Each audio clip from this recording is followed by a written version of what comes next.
Hello दोस्तों, स्वागत है पॉलिटेक्निक स्टार्ट पे। मैं हूँ आर.के. सिंह एंड हम लोग कंटिन्यू कर रहे थे अप्लाइड फिजिक्स 2 का पहला unit wave motion. And wave motion से ऑलरेडी 4 लेक्चर्स हो चुके थे, तो चारों लेक्चर्स में जितने भी टॉपिक हम लोगों ने डिस्कस कर लिए हैं उसके नेक्स्ट टॉपिक से आज हम लोग स्टार्ट करने वाले हैं। तो दोस्तों, अगर आपने प्रीवियस लेक्चर्स नहीं देखा होगा तो डेफिनेटली देख लीजिएगा। प्रीवियस लेक्चर देखने के लिए आपको जाना है इसी वीडियो के डिस्क्रिप्शन पे एंड वहाँ पे आपको प्लेलिस्ट का लिंक मिल जाएगा। अप्लाइड फिजिक्स 2 का जो प्लेलिस्ट है उसका लिंक आपको मिल जाएगा। उस लिंक पे क्लिक करते ही आप डायरेक्ट चले जाएंगे प्लेलिस्ट पे आपको सारे क्लासेस अवेलेबल हो जाएगा। ठीक है, जितने हो गए हैं एंड जितने आने वाले हैं उसी प्लेलिस्ट में आपको मिल जाएगा। ठीक है दोस्तों, तो वहाँ से आप देख सकते हैं। दोस्तों, प्रीवियस लेक्चर में हम लोगों ने बात किए थे प्लेन प्रोग्रेसिव मोशन के कुछ टर्मिनोलॉजीज के बारे में, जैसे कि फेज़ क्या होता है, phase difference, path difference, time difference and phase difference and path difference के बीच में हम लोगों ने रिलेशन भी देखा थे। ठीक है, तो चलो आज हम लोग बात करेंगे जनरल इक्वेशन ऑफ वेव के बारे में। General equation of wave heading लगाएंगे, जनरल इक्वेशन ऑफ वेव। ठीक है, वेव का जनरल इक्वेशन। दोस्तों, अगर किसी भी वेव का इक्वेशन डिराइव करना होगा तो हमें सबसे पहले तो कंसीडर करना है एक ऐसा क्वांटिटी जो कि ऑसिलेट करता है। ऑसिलेट बोले तो वाइब्रेट करता है। ठीक है, अब वो आपका डिस्प्लेसमेंट भी हो सकता है, पार्टिकल का डिस्प्लेसमेंट। ठीक है, या फिर वो आपका pressure, density, electric field, magnetic field, कुछ भी हो सकता है। जो भी क्वांटिटी वेव में ऑसिलेट करता है, वाइब्रेट करता है, उसी को कंसिडर करते हुए हम लोग किसी भी वेव का इक्वेशन डिराइव करते हैं। ठीक है, चलो यहाँ पे लिख लेते हैं हम equation of wave is derived by considering a quantity that oscillate। ठीक है, oscillate, okay, that oscillate, okay, that oscillates। जैसे कि हम लोगों ने y को माना यहाँ पे, एंड ये y क्या क्या हो सकता है। y मे बी डिस्प्लेसमेंट हो सकता है, पार्टिकल का डिस्प्लेसमेंट। ठीक है, प्रेशर भी हो सकता है, डेंसिटी भी हो सकता है, density, electrical field and magnetic field. ठीक है, एटसेट्रा, ये सब कुछ हो सकता है। क्योंकि हम लोगों ने देखा है वेव के केस में ये सभी क्वांटिटी जो है वो ऑसिलेट करता है। ओके, जैसे कि अगर ट्रांसवर्स वेव की बात करें, ट्रांसवर्स वेव कुछ इस तरह से दिख रहा था। ठीक है, ये हो गया मीन पोजीशन। यहाँ पे जितनी भी पार्टिकल होगा वो क्या करेगा, ऐसे डिस्प्लेस होगा। ठीक है, ऊपर जाएगा, नीचे जाएगा, ऊपर जाएगा, नीचे जाएगा, मतलब डिस्प्लेसमेंट हो रहा है, तो ये डिस्प्लेसमेंट हो गया। प्रेशर, अगर हम लोग बात करें लॉन्गिट्यूडिनल वेव के, तो देखो लॉन्गिट्यूडिनल वेव कैसा था, कुछ इस तरह सा था लॉन्गिट्यूडिनल वेव। ठीक है, कुछ इस तरह सा था लॉन्गिट्यूडिनल वेव। लॉन्गिट्यूडिनल वेव में एनर्जी कैसे फ्लो होता है दोस्तों, कंप्रेशन एंड रेयरफेक्शन के माध्यम से।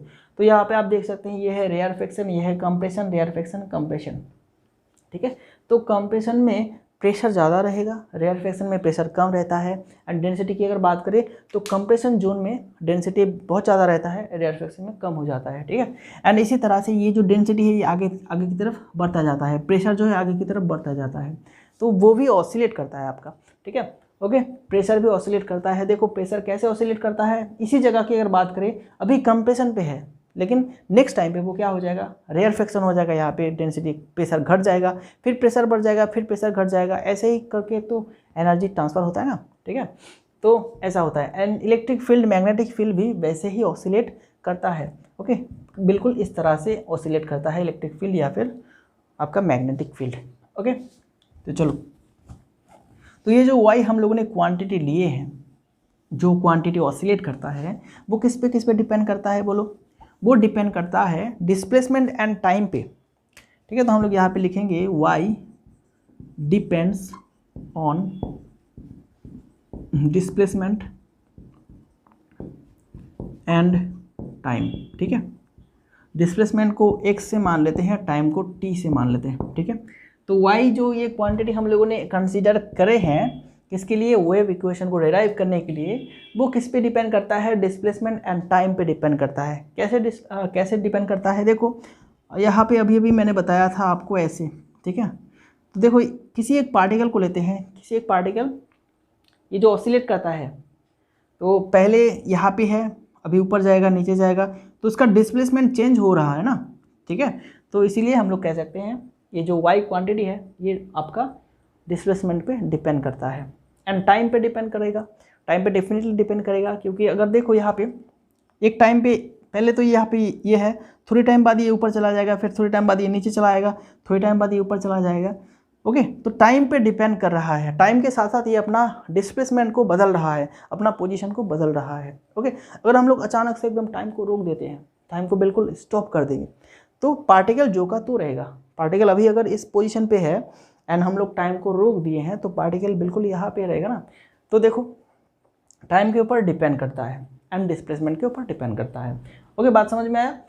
ये जो क्वांटिटी हम लोगों ने लिए हैं वो किस पे डिपेंड करता है, डिस्प्लेसमेंट एंड टाइम पे डिपेंड करता है। तो हम लोग कह सकते हैं कि ये जो y हम लोगों ने लिए हैं वो x एंड t का फंक्शन है, डिस्प्लेसमेंट एंड टाइम का फंक्शन है। So we can say y is a function of x and t।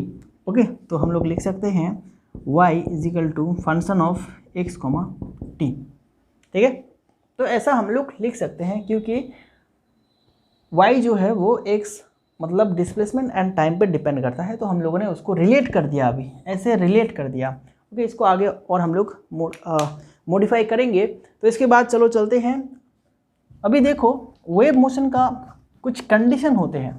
Okay, wave motion का कुछ कंडीशन होता है, अभी हम लोग देखेंगे कि वो क्या क्या कंडीशन है वेव मोशन का, ठीक है। देन वहाँ से हम लोग उन दो कंडीशन को कंसिडर करते हुए वेव मोशन का जो इक्वेशन है उसको मॉडिफाई करेंगे। चलो हेडिंग लगाएंगे, कंडीशन फॉर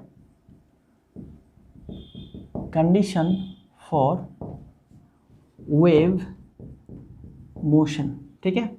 तो पहला कंडीशन क्या है, देखो पहला कंडीशन हमें y का पार्शियल डेरिवेटिव करना है डबल टाइम, किसके रेस्पेक्ट में, t के रेस्पेक्ट में, ठीक है। एंड फिर से हमें करना है y का डबल पार्शियल डेरिवेटिव किसके रेस्पेक्ट में, x के रेस्पेक्ट में, ठीक है। एंड ये क्या होगा, कुछ इस तरह का रिलेशन होगा। यहाँ पे जो k है, k is not equal to 0, k is a constant that is not equal to 0, ठीक है। तो ये हो गया पहला कंडीशन वेव मोशन के लिए। अगर कोई इक्वेशन इस कंडीशन को फॉलो करता है तो हम लोग कह सकते हैं कि वो इक्वेशन आपका जो वेव है उसका इक्वेशन हो सकता है, ठीक है। अगर कोई इक्वेशन इस कंडीशन को फॉलो करता है, सेटिस्फाई करता है, तो फिर हम लोग कहेंगे कि वो वाला इक्वेशन क्या है, वो वाला इक्वेशन वेव का इक्वेशन है। लेकिन अभी नहीं, फिर एक और क्या है, यहाँ पे एक और कंडीशन है, y should be defined for all values of x and t। Okay, पहला तो अगर ये कंडीशन को सेटिस्फाई करता है तो हम लोग मान सकते हैं कि वो वाला इक्वेशन वेव का इक्वेशन है। लेकिन दूसरा कंडीशन भी मैच करना चाहिए, दूसरा कंडीशन को भी फॉलो करना चाहिए।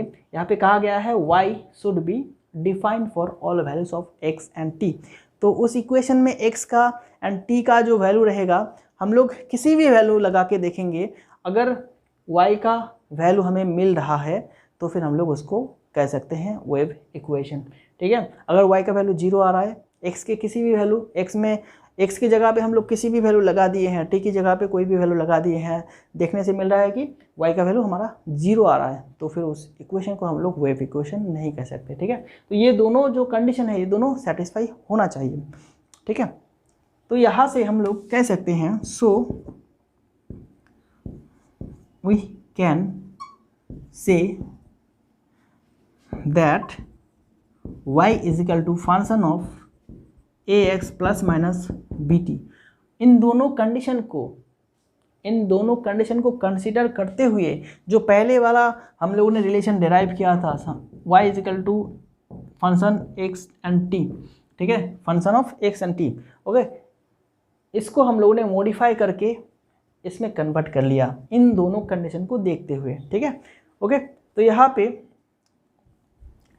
पे ये जो फॉर्म हमें मिल गया है दोस्तों, ये हमें जो मिला है इसको हम लोग जनरल इक्वेशन ऑफ वेव कह सकते हैं, क्योंकि ये जो हमारे पास इक्वेशन आया है यहाँ पे हम लोगों ने वेव मोशन का कंडीशन को कंसीडर किया है, इन दोनों को कंसीडर करने के बाद ये हमें मिला है, तो इसको हम लोग जनरल इक्वेशन फॉर वेव कह सकते हैं, जनरल इक्वेशन ऑफ वेव कह सकते हैं, ठीक है, बात समझ में आया।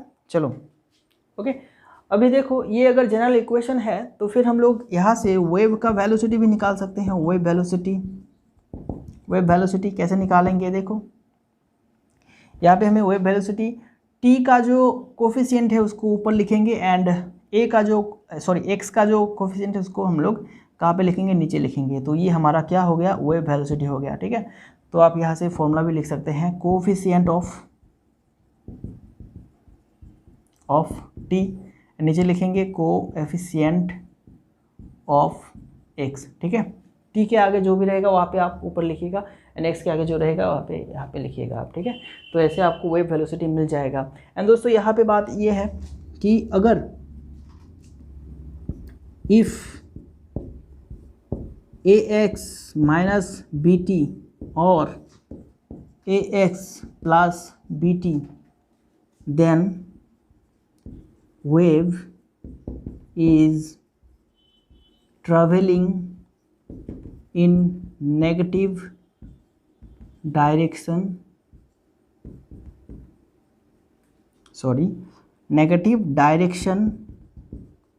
of x, ठीक है। अगर minus A x minus B T होता है या फिर प्लस ए एक्स प्लस बी टी होता है तो फिर इसका मतलब क्या है, जो वेव है वो x के नेगेटिव डायरेक्शन पे ट्रैवल कर रहा है। एंड वहीं पे अगर ऐसा होता है A x minus B T, ठीक है, और minus A x plus B T, then wave is travelling in positive direction of X, ठीक है। मतलब दोनों का sign A X and B T दोनों का साइन सेम होता है, तो फिर वेव जो है वो एक्स की नेगेटिव दिशा में ट्रैवल कर रहा है। एंड अगर दोनों का साइन अलग अलग है तो फिर इसका मतलब क्या है, वेव एक्स के पॉजिटिव दिशा में ट्रैवल कर रहा है। जैसे कि आप सभी को पता होगा, ग्राफ आप लोगों ने देखा होगा, ये एक्स का पॉजिटिव डायरेक्शन, ये एक्स का नेगेटिव डायरेक्शन, ठीक है। तो दोनों का साइन अगर सेम होता है तो मतलब जो वेव है वो इधर ट्रैवल कर रहा है, एंड दोनों का साइन अगर अलग अलग है तो वेव हमारा इधर ट्रैवल कर रहा है, ठीक है। चलो ये तो था वेव का जनरल इक्वेशन। अभी हम लोग प्लेन प्रोग्रेसिव वेव के लिए इक्वेशन को डिराइव करेंगे, ठीक है। प्लेन प्रोग्रेसिव वेव के लिए इक्वेशन डिराइव करेंगे।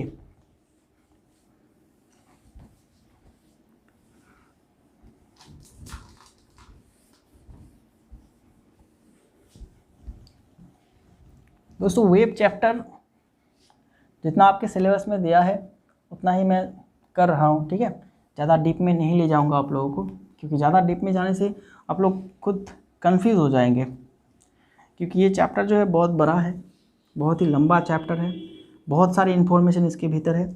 एंड वेव को हम लोग हमारे रियल लाइफ में रिलेट नहीं कर सकते, ओके। मतलब हम लोग जो देखते हैं, जो सुनते हैं, उसके साथ हम लोग वेव को इमेजिन नहीं कर सकते। दैट इज़ वाई ये थोड़ा सा डिफ़िकल्ट हो जाता है। बाकी सारी चीज़ें आप देख लीजिए, फ्रिक्शन देख लीजिए, रोटेशनल मोशन देख लीजिए, सबका हम लोग एक ना एक एग्जाम्पल दे सकते हैं, लेकिन इसका एग्जाम्पल काफ़ी टफ होता है एंड इसीलिए ये थोड़ा सा डिफ़िकल्ट बन जाता है अपने आप, ठीक है। इसको सिर्फ़ और सिर्फ आपको इमेजिन करना होता है कि ऐसा हो सकता है, ठीक है, ऐसा होगा, ऐसा होता है, इस तरह का इमेजिन करना पड़ता है। चलो ठीक है, अभी हम लोग बात करेंगे equation for plane progressive wave. Equation for plane progressive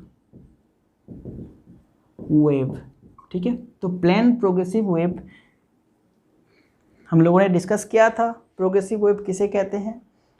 जो वेव बिना किसी रोक टोक के किसी भी मीडियम पे आगे बढ़ते रहता है उसको हम लोग कहते हैं प्रोग्रेसिव वेव। ठीक है, ओके। तो देखो प्लेन प्रोग्रेसिव वेव में क्या होता है कि अभी हम लोग एक छोटा सा यहाँ पे डेमोन्स्ट्रेशन देते हैं, एक्सप्लेनेशन। ओके, ये हो गया मीन पोजीशन एंड ये हमारा इक्वेशन वेव। ठीक है, तो देखो ये हमारा क्या है, प्रोग्रेसिव वेव है, मतलब वेव जो है वो इधर बिना किसी रोक टोक के आगे बढ़ रहा है कांस्टेंट वेलोसिटी के साथ। ये यहाँ से यहाँ तक जा रहा है, मतलब डिस्टर्बेंस जो है वो धीरे धीरे इधर जा रहा है, एनर्जी जो है वो यहाँ से धीरे धीरे ऐसे जा रहा है कांस्टेंट वेलोसिटी के साथ। तो देखो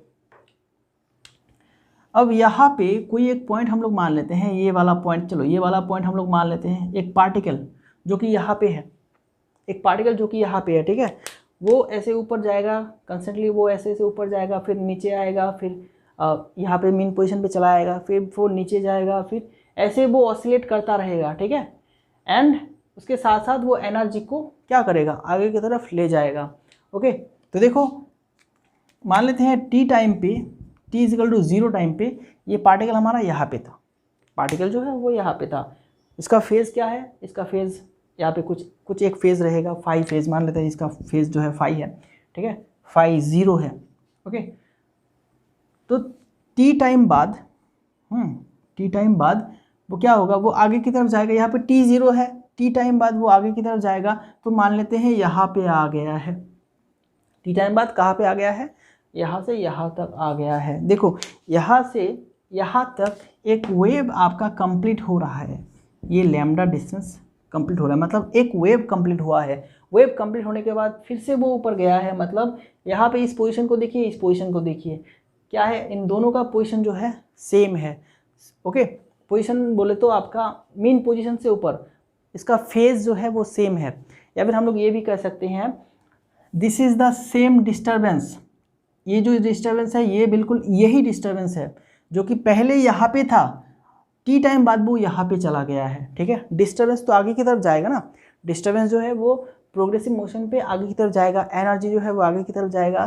तो पहले यहाँ पे था, अब यहाँ पे आ गया है, दोनों ही सेम फेज़ में है। ठीक है, दोनों ही सेम फेज़ में है, तो हम लोग ये कह सकते हैं कि ये जो यहाँ पे ये जो डिस्टर्बेंस है ये बिल्कुल यही डिस्टर्बेंस है।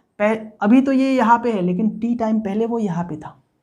टी टाइम पहले कहाँ पे था, यहाँ पे था। अगर इसका डिस्टेंस हम लोग x मान लेते हैं तो हम लोग कह सकते हैं कि देखो चलो पॉइंट का नाम देते हैं, ये फिर ए पॉइंट देते हैं इसका, ए नहीं, इसको हम लोग क्यू पॉइंट मान लेते हैं, ये पी पॉइंट। तो हम लोग कह सकते हैं disturbance at P was at q t times before। ठीक है, जो डिस्टर्बेंस अभी p पे है वो t टाइम पहले कहाँ पे था, q पे था। ओके, मतलब डिस्टर्बेंस आगे गया है, क्योंकि हमारा ये प्रोग्रेसिव वेव है तो डिस्टर्बेंस को आगे ले जाता है, तो q से वो p पे कन्वर्ट हो गया, डिस्टर्बेंस बिल्कुल सेम है। तो हम लोग अगर यहाँ पे P के लिए इक्वेशन निकालते हैं एंड Q के लिए निकालते हैं, कौन सा इक्वेशन, ये पार्टिकल किस में है बोलो, कौन सा मोशन पे है, सिंपल हार्मोनिक मोशन पे है। ये वाला पार्टिकल यहाँ पे जो रहेगा ये ऊपर नीचे ऐसे जाएगा, यहाँ पे जो पार्टिकल रहेगा ये ऊपर नीचे जाएगा। तो हम लोग P पॉइंट के लिए जो P पार्टिकल है, ठीक है, P पॉइंट में जो पार्टिकल है उसका अब क्या निकालेंगे, सिंपल हार्मोनिक मोशन निकालेंगे। तो कैसे निकालेंगे, y, ओके, y कहाँ पे निकाले हैं, P के लिए निकालने हैं t टाइम पे। ठीक है, टी टाइम पे वही सेम डिस्टर्बेंस कहाँ पे था, y एट q पे था, y एट q पे था, कहाँ पे, टाइम क्या रहेगा, टाइम माइनस t माइनस क्या, देखो अगर ये x है तो t इजिकल टू हम लोग कह सकते हैं x बाई v। ओके, क्योंकि wave velocity equal to length upon time, तो यहाँ से अगर t का वैल्यू हम लोग निकालेंगे तो हमें क्या मिलेगा, ये मिलेगा।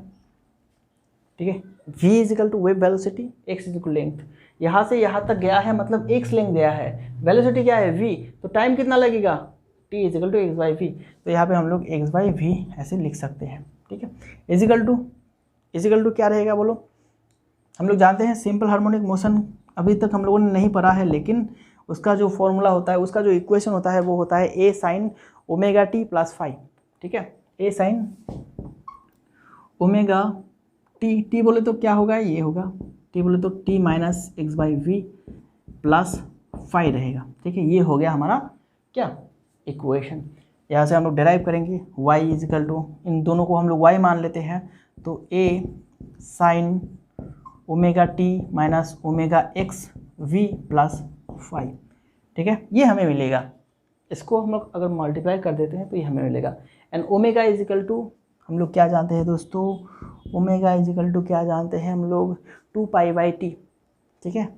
Omega equal to 2 pi by t, ये हम लोगों ने कब पढ़ा था, जब हम लोग एंगुलर मोशन स्टडी किए थे फिजिक्स 1, अप्लाइड फिजिक्स 1 में जब हम लोगों ने एंगुलर मोशन पढ़ा था तो वहाँ पे ये रिलेशन हम लोगों ने सीखा था। चलो आपको अगर याद नहीं है तो जैसे आप इसको रट लीजिए, v इजिकल टू वहीं पे लैम्डा बाई क्या होता है, t होता है। ये वाला रिलेशन हम लोगों ने देखा था पहले वाले क्लास में, ठीक है। Wave velocity equal to wavelength by time period, okay. तो यहाँ पे आप क्या कीजिएगा, ओमेगा का वैल्यू पुट कीजिएगा एंड v का वैल्यू पुट कीजिएगा, तो y इजिकल टू क्या आता है, a साइन, इस ओमेगा को रहने देते हैं, इस वाले ओमेगा पे हम लोग क्या लगाएंगे 2 पाई बाई टी एंड इधर रहेगा x एंड v के जगह पे हम लोग लिखेंगे लैम्डा बाई, मतलब ये हो जाएगा ऐसा प्लस 5, ठीक है। तो यहाँ से टी कट हो जाएगा, ओके। तो हमारे पास क्या रहेगा, y is equal to a sine omega t minus 2 pi by lambda x plus 5, ठीक है।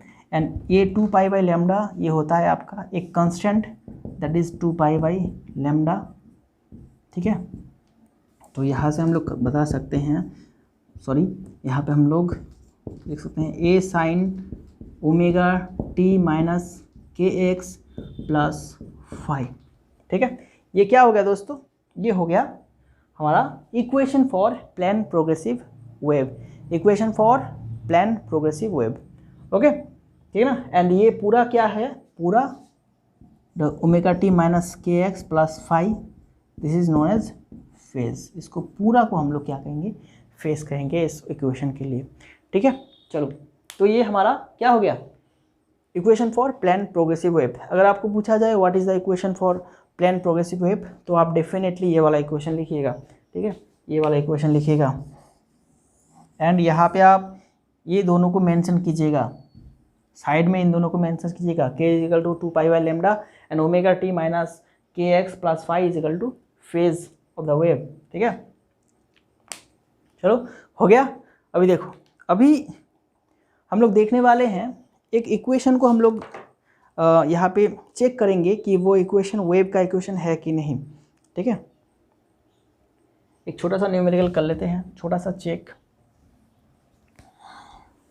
ये क्वेश्चन आपको पूछा जा सकता है, दैट इज़ वाई मैं यहाँ पे करा रहा हूँ आपको, ठीक है।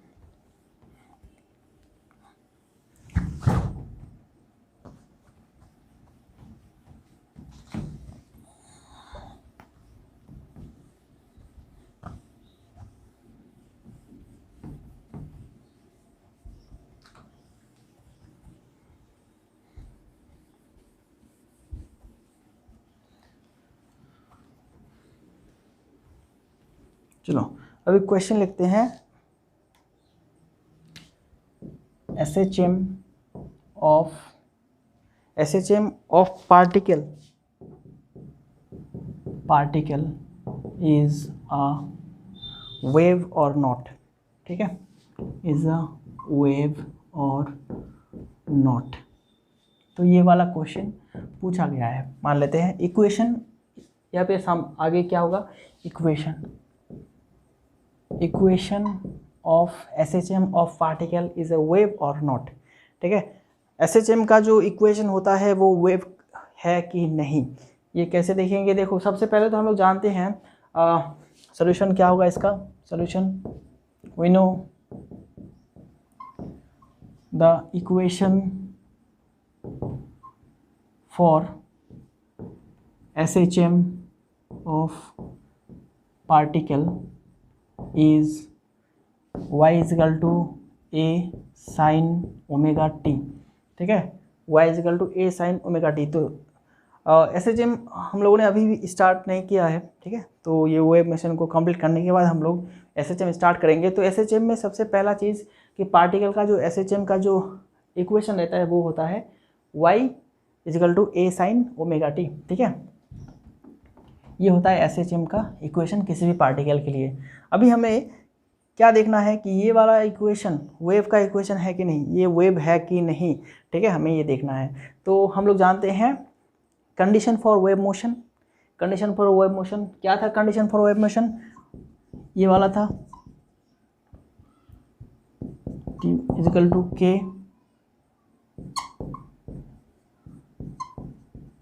इस वाले इक्वेशन को हम लोग देखेंगे, ठीक है, इसको हम लोग सेटिस्फाई कराएंगे। तो सेटिस्फाई कराने के लिए सबसे पहले तो पार्शियल डेरिवेटिव करेंगे टी के रेस्पेक्ट में, ठीक है, पार्शियल डेरिवेटिव करेंगे हम लोग टी के रेस्पेक्ट में,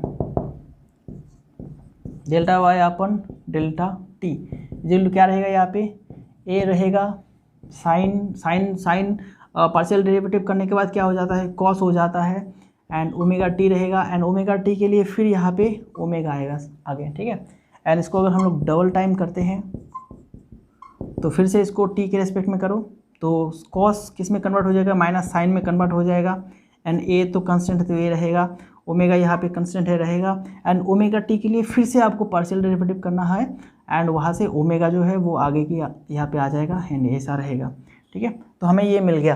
अभी अगर हम लोग इसको पार्शियल डेरिवेटिव करते हैं किसके रेस्पेक्ट में, एक्स के रेस्पेक्ट में, तो देखो यहाँ पे एक्स है क्या, इस इक्वेशन पे कोई भी एक्स है क्या, नहीं है, तो ये डायरेक्ट ज़ीरो हो जाएगा। ओके, तो देखो ये जो इक्वेशन है this is this equation does not satisfy the condition for wave motion, so it is not a wave, ठीक है, ये वेव नहीं है। ओके, कोई एक पार्टिकल अगर सिंपल हार्मोनिक मोशन पे है तो उसका मतलब वो वेव नहीं है, ठीक है, उसका मतलब वो वेव नहीं है। वेव क्या है, वेव में जितने भी पार्टिकल रहेगा वो सभी सिंपल हार्मोनिक मोशन में रहेगा, लेकिन एक सिंगल पार्टिकल अगर सिंपल हार्मोनिक मोशन पे है तो उसका मतलब वो वेव नहीं है। एक वेव में लाखों हजारों पार्टिकल रहेगा जो कि सिंपल हार्मोनिक मोशन पे रहेगा, ठीक है। तो हम लोग कह सकते हैं a wave is a combination, okay, a wave is a combination of large number of SHM of particles, ठीक है, ये हम लोग कह सकते हैं। लेकिन किसी एक पार्टिकल का जो SHM है उसके इक्वेशन को हम लोग वेव नहीं कह सकते। इसका प्रूफ क्या है, ये हम लोगों ने अभी भी करा है। तो दोस्तों लगभग वेव इक्वेशन यहाँ से कंप्लीट हो रहा है। तो नेक्स्ट लेक्चर में हम लोग बात करेंगे interference, superposition and beat formation, and next lecture में ही हम लोग जो वेव मोशन का जो पहला पार्ट है ओके उसको कंप्लीट कर देंगे, देन चले जाएंगे हम लोग सिंपल हार्मोनिक मोशन पे। ओके ठीक है दोस्तों, चलो अपना स्टडी बराबर करते रहना, अपना तबीयत का ख्याल रखना, एंड मिलते हैं नेक्स्ट क्लास में। Thank you very much.